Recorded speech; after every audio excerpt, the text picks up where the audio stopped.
This is Football Friday, sponsored by Trusted Choice, Dakota Bank, South Dakota Department of Health, and South Dakota State University.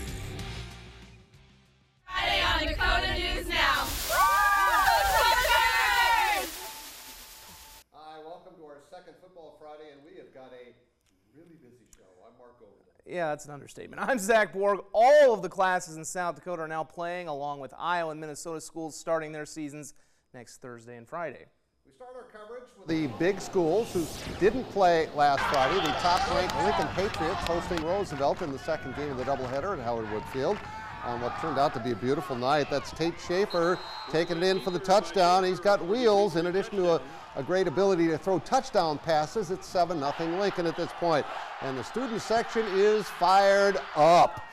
After a stop on defense, Drayvon Hodge finds a huge hole and barrels down for a first down, and later in that same drive, it's Schaefer this time through the air. He hits Isaac Jarofsky down the sideline for the score, and this game has been all Lincoln Patriots. It's not over yet. Start of the fourth quarter. It's over. 43-7, Pats on top. In our game of the night, the second-ranked Harrisburg Tigers hosting the 11 AAA defending champs from Jefferson, who they lost 2 years ago. Love this. The students running in an hour before the game to get a good seat. On the first drive, they saw a good connection between Sam Knuth and Titan Tryon deep into Jefferson territory, down to the 12. Few plays later, though, it's 4th and 9. Brandon White going to roll the dice and go for it. Knuth, yes, he's Jacob's brother, and yes, he can sling it too. To Tryon, 11-yard score, it's 7-0. Right back come the Cavaliers, though. They lost all that offensive firepower. They're finding some new pieces. That's Ethan Swenson to Dawson Sexer. Look at him just shed the tackler and finish a 40-yard score at 7-all after one. Cavalier defense was really the story of the game. They forced 4 turnovers, and just before half, hard, tough running from Davion Simonson into the end zone for an 11-yard score. The Cavaliers up 7.5. This game would end up going to overtime, where Jefferson would end up winning by 7, 28-21. Big statement for Jefferson. The defending champs are still here to play. They've got a really good defense. Yeah. All right, the first game of the night at Howard Wood Field, Washington against Rapid City Stevens. Tommy Hoffman, fine young quarterback for the Warriors, is going to keep it and take it in for the score. It's 6-0 in favor of the Warriors at this point. Then, watch this nice hard run by Mason Wilson. He is just determined to get stretch it out and score for a touchdown. It's 14-0 in the second quarter. Stevens was tough in that first quarter. The arm of Johnston was hit. The duck is retrieved by the Warriors. That's Jeremiah Oman, and that was a great omen for the Warriors. And this is Hoffman to a diving Carter Ackerman in the end zone for the touchdown. Made it 21-0 at halftime, and the Warriors go on to win this one 27-7 was your final score. Let's check out the 11 AAA scoreboard. Again, Lincoln leading in the fourth quarter. Harrisburg lost to Jefferson. And there's your Brandon Valley game tomorrow night. That's the Dakota Bowl. All right, the Pierre Governors going after their 7th straight state title in 11 AA. Tonight opened the season on the road at Aberdeen. This is Cade Kaiser, used to be a quarterback. Look at the tip drill. Cooper to Williger for the touchdown, makes it 12-0 in favor of the Governors. Now here's our cover kid, Jet Zabel. He turns on the Jets. Nobody's going to catch him. Kaiser with a touchdown pass again. It's 19-0, and then Kaiser decides there's nobody open on this play. He's going to throw, but he's going to run. 49 yards for the touchdown. All Pierre, off and running tonight, 32-0. I think they're fine without Lincoln Keenholz. The third-ranked Yankton Bucks hosting Mitchell at Crane Youngworth Field. As always, a great crowd out for the opener. First quarter, Yankton's Lucas Kampshoff wearing number 11, so he naturally takes it in from 11 as the Bucks take a 7-0 lead. Nice stretch at the goal line there. Yankton also getting things done with their defense. Easton Nelson going west to hunt down Parker Denny and take him down for the loss. Moving ahead to the second quarter now. Kampshoff going to get the call again, and he will just take a nice leisurely stroll into the end zone. The Bucks offense firing on all cylinders. They win via the shutout, 42-0. Next up, the rest of the scoreboard. You see again that Pierce score, another shutout there. T, 1-point win over Huron. Good effort from Huron. And another shutout, Watertown over number 4 Brookings. 33-0. Next up, the rest of the 11-man highlights as top-ranked Del Rapids took on Madison in 11A. Our Cooper Seamer was there and has those highlights for you. Welcome back to Football Friday, sponsored by Trusted Choice, Dakota Bank, South Dakota Department of Health, and South Dakota State University.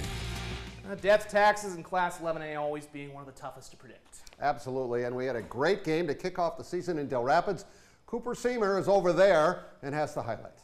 Well, yeah, Mark and Zach, two teams rich in tradition kicked off the 11A season on the Courier's home field. Top-ranked Del Rapids up against Madison, looking to show themselves here this year. And Del Rapids is on top here in the second when Mason Stubbe is going to get the gut call here, and he barrels in for a touchdown. Del Rapids leads 30-7 at halftime, and they come out firing out of halftime here. Stubbe again getting the call. This time he's going to be running around. He finds some space here on the edge, and no one is going to stop him running back in here. That's another tack on here for the Couriers, and that's 6 for Stubbe. And the Couriers looking to tack on one more here. Cole Rusink getting the sweep around the side, navigating through traffic, weaving his way through, and he finally makes his way in. Nice little run for 6 points there, and Del Rapids opens up the season big at home, 44-13 over Madison. Mark? Our assignment editor, Jeff Cleveland, is thrilled with that outcome, by the way.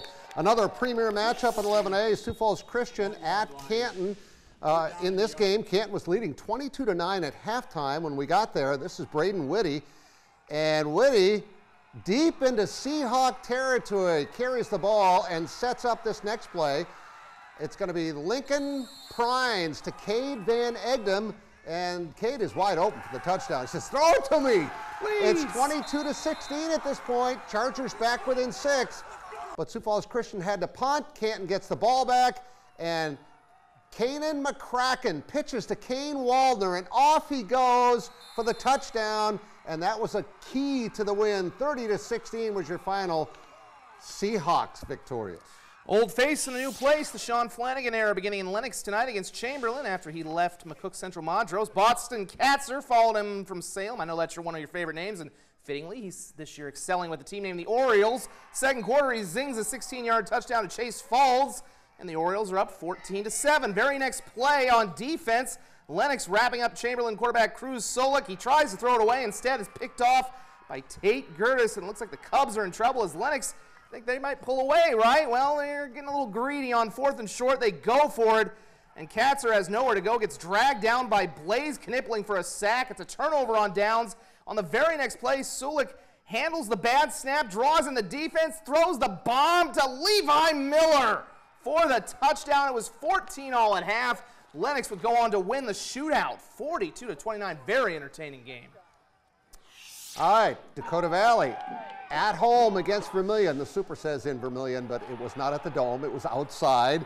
And we pick up action as Jackson Boonstra shaking off tacklers. He is gone. Panthers go up 7-0 in this game. Tanagers would fight back. Ryan Chapman powering through the Panthers with a strong run to secure the Vermilion first down. But DV was just rolling in this one. Here is Drew Lucan hitting the brakes on the defender and firing the slant to Bo Jones. And Bo is going to take it down the sideline and cut back, and they would eventually score. They win 21-0 tonight as Dakota Valley victorious in this one. Let's go to your scoreboard and see that Del Rapids again was your winner. West Central plays tomorrow. Dakota Valley won tonight, as did Canton. The defending champs in 11B looked solid in their opener last Friday. Tonight, Elk Point Jefferson hosting the Bulldogs of Baltic. And boy, do they once again look pretty good. Gunnar Ewing gets his hand on the rock and rumbles in for the first touchdown. They also get the 2 to make it 8-0. Second quarter now. There's some unique celebrations out there. Keaton Gale to Jacob Gale, and not quite Gale Force, but it's good enough to get in for the touchdown. Little flex as well. 20-6. Later on in the second, EBJ going to go airborne as Keaton fires to Carson Timmons. Unbelievably gets through the Baltic. What? Right hands into Timmons for a touchdown. It's 28-6, and why not give you one more? Gale with a dime to Grayson Girard. EBJ cruises to the victory. They look really good, 41-6. And some more scores. Winner all over Wagner, 46-6. Sioux Valley taking care of Sisseton. Bridgewater, Emory, Ethan only giving up 2 in Hot Springs. McCook Central Montrose play tomorrow. It was all black and orange on the field where Howard hosted Canastota.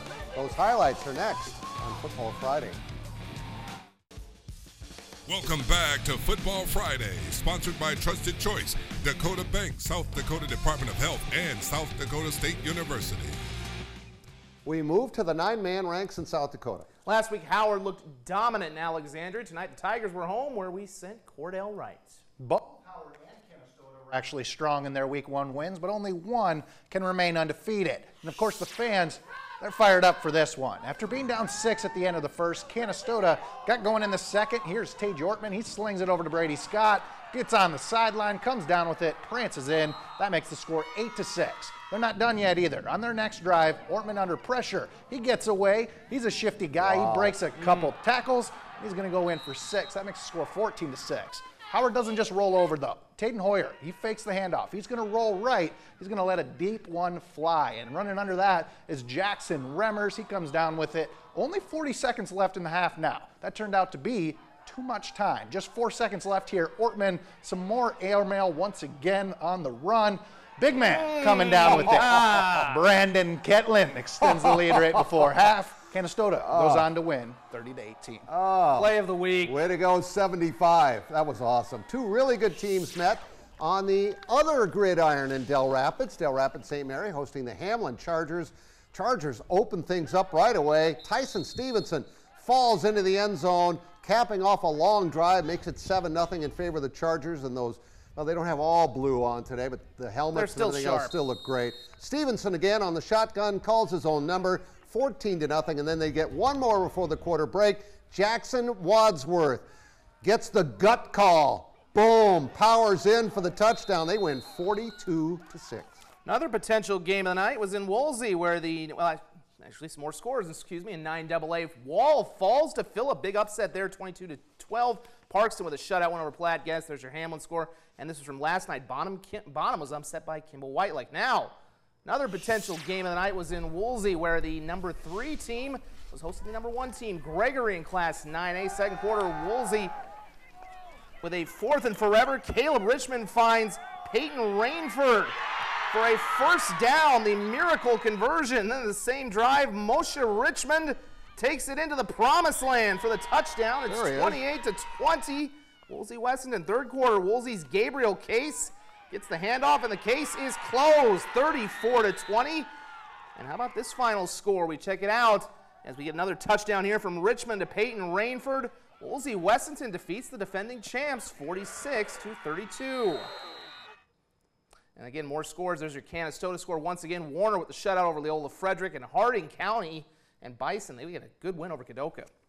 We also had a number 4, Fulton, at number 1, Hitchcock-Tulare tonight in Class 9B. Wasn't a good night for some of the number 1 teams at home tonight. This is Garrett Kramer. He takes it in for the touchdown. Actually goes out of bounds, but takes it in a couple of plays later. It makes it 8-0. Later in the first, Garrett Kramer again gets the handoff, gets to the sideline, and guess what? He is all the way to the house, 53 yards for the touchdown, and that makes it 14-0 Trojans. Second quarter, Lane Cotton on a quarterback sneak, and he's going to somehow get out of those tackles. He is gone. You're not going to believe this final score, 40-0. Fulton shutting out number 1 Hitchcock-Tulare. Corsica Stickney looks like the real deal. They played at Alcester-Hudson tonight. Cubs had other plans, though. Alcester-Hudson's Evan Brown houses the opening kickoff by cutting across the field, and he will go 80 yards for the score. It was 8-0. Cubbies on top. Fourth down now. Alcester-Hudson quarterback Mateo Kleinhans would fumble the snap, though. Rolls out. Jaguars tip it up, and it goes into Darren Dykstra's hands for a 21-yard score. We're seeing some wild stuff in this game. And the Cubs even got more as Corsica Stickney quarterback Tyson Wentland threw a pick-6 to Tommy Wolf. And final score in this one would be Alcester-Hudson pulling off the victory, 38-8. More scores again. There's your Fulton score, and then Hamlin once more, Alcester-Hudson, and Stanley County, a night of upset over to Smet. Big night of upsets. To Iowa, where Central Lyon George Little Rock didn't get upset. We'll show you their highlights as they look to repeat as state champions next. Welcome back to Football Friday, sponsored by Trusted Choice, Dakota Bank, South Dakota Department of Health, and South Dakota State University. And welcome back to Football Friday, and Iowa highlights in their first night of games. Minnesota teams start on Thursday night. Defending champions Central Lyon George Little Rock playing host to Emmitsburg in defense of their state title. Speaking of defense, they can do that pretty well. This is a pick six to start the scoring for the year. Lane Kruger from 45 yards out, first touchdown of the season. They'd get many more. Number 11, Graham Eben, the future Hawkeye. Even better. Takes it in. Much better. Reese Vanderzee, who's going to join him in Iowa. Number 2, throwing a touchdown pass, 61 yards to Isaiah Johnson. Actually, it goes down to the 8-yard line, and then Vanderzee decides to run it in. There's number 2. And he's a receiver. He's a great receiver. You sure he didn't drive the team bus? No, I don't think so, because it was a home game. Your final score was 48-8 in favor of the Lions. Well, we should also be looking for big things from their big rivals from West Lyon again this year. The Wildcats hitting the road for Sioux Center tonight as they would take on Sioux Center. Connor Kammerman trying to run the ball out right. A pack of Wildcats stop him to keep things scoreless later on with possession. Over to the Wildcats. Bryson Childress trying to look for a pass. Daniel Camacho is right there to get the fumble and get the takeaway. However, they couldn't hold it, and the Wildcats, Childress will fire it to Carson Hugavine to get a 10-yard pickup. A little bit of a nice high catch. pass there. Nice catch, nice grab. Warriors would stay strong. Bryce Ustink stops Riker Metzger from the catch, keeping the score 0-0, as we would say in soccer terms. A weird final score as West Lyon goes on to win this one 14-2. Must got a safety in there somewhere. Some more scores from Iowa. Again, you see your Central Lions score. This defending champs win big. West Sioux, they're going to be pretty good again. They win 51-7. Unity Christian with a 4-point win over MOC Floyd Valley. Western Christian takes care of Boyden Hull Rock Valley. Humboldt defeats Spencer 20-3. And a few more scores. North Union edging Okoboji. Shelton defeating Sibley Oshedon. Lamar is getting a big win. And Ridgeview by 1 over Akron Westfield. And finally, Saturday is Dakota Bowl 45 at McEnany Field, where the O'Gorman Knights will host Brandon Valley. The very first game was the year I moved to South Dakota. I remember it. OG against Fargo Shanley. Not dating yourself at all. I do it all the time. This fundraiser has been unbelievable. They've raised over $4 million since the first Bob Burns game. And even though it recently moved to the Knights campus, it's still a really big-time event. Everybody involved realizes what a big deal Saturday night is. I think, like you said, anybody that's been around sports in the last 45 years, you say, what is the Dakota Bowl? And automatically they'll be able to tell you what that is. I mean, not to say other bowls that name themselves, classics or whatever it is, you may not know what that's referring to, but I think Dakota Bowl sets itself apart. It's made a name for itself, and it's exciting to see. And knowing that my family's been involved in the past few years, it's just exciting to be able to be a part of it myself now. And that's one of the great parts of being a young person is playing in front of people and getting attention for your abilities and what you do for your team. Now, the Knights beat Brandon Valley in the opening game last year, but the Lynx have dominated this series in recent years. Both are ranked, number 3 and number 5, so this should be an entertaining day and night on the O'Gorman campus. Kickoff, 7 o'clock tomorrow night in Sioux Falls. Don't forget, not the only football we have going on. College football, we've got Dakota State at Dakota Wesleyan. Great rivalry game there. Mount Marty has a kickoff in Yankton. It's all slowly getting going all across the region. Big night of high school football tonight. Hope you enjoyed the show. A lot of really some surprising results. Scores. It's going to be a fun season. Have a great weekend, everybody.